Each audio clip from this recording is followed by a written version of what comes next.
Everybody, wanted to give you a quick update on a couple of things. Spring is here, although just like normal, Wisconsin just can't quite decide yet. We're at the beginning of April, so what I would consider to be the new year. If you guys know what I mean, you know what I mean. We started today. What we got is this weed fabric put down. What we're gonna do, these are our two newest beds that we're gonna add this year.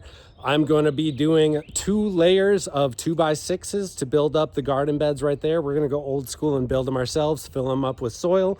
And that's that. So we've got awesome sun exposure here throughout the day, so a lot of full sunlight, and then we mix in and work with the growing areas, like where and how the plants are actually organized in order to help adapt those that need a little bit less sunlight. So let's take a look before I go today. A real quick video, but want to show you an update on the different fruit trees yet that we've got. Some of them are starting to bud, so I'm excited about that.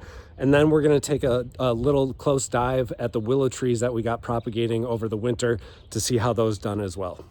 So we've got a couple of apple varieties, a pear and plum as well.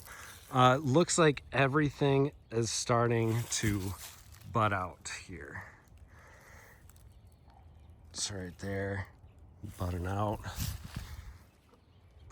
all the way up at the top. So this is our pear, Ayers pear.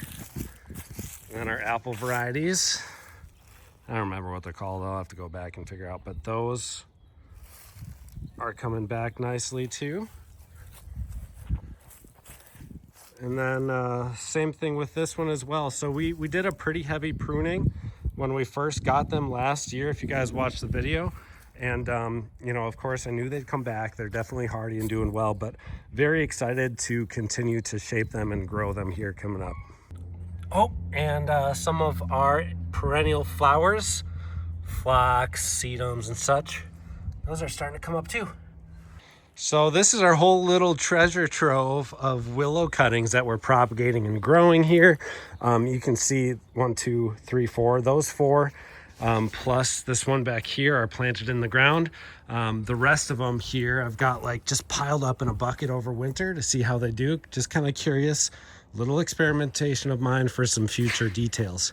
So looking at these, this one is not gonna bloom yet up until later because I don't really have any branches, but hoping it still does come back.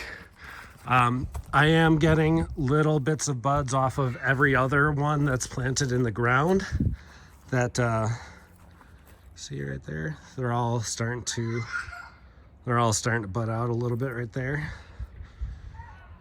So same thing with these. So that's very, very good. But the cuttings that I just threw into the ground, those are kind of give or take. I do see some signs of budding though, which could be good on some of them. I'm sure it's not going to be as consistent as the ones that were planted in the ground for several months.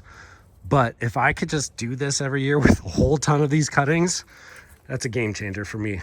So we'll see how they grow. Thank you so much for tuning into this quick little update. We'll see you again soon. Spring is coming. We've got lots of stuff coming in the garden as well. So hope your guys' gardens are growing well. You've got your seeds started, all of that jazz, whatever you might be excited for this year. I hope you're having fun doing it. We'll see you in the next episode.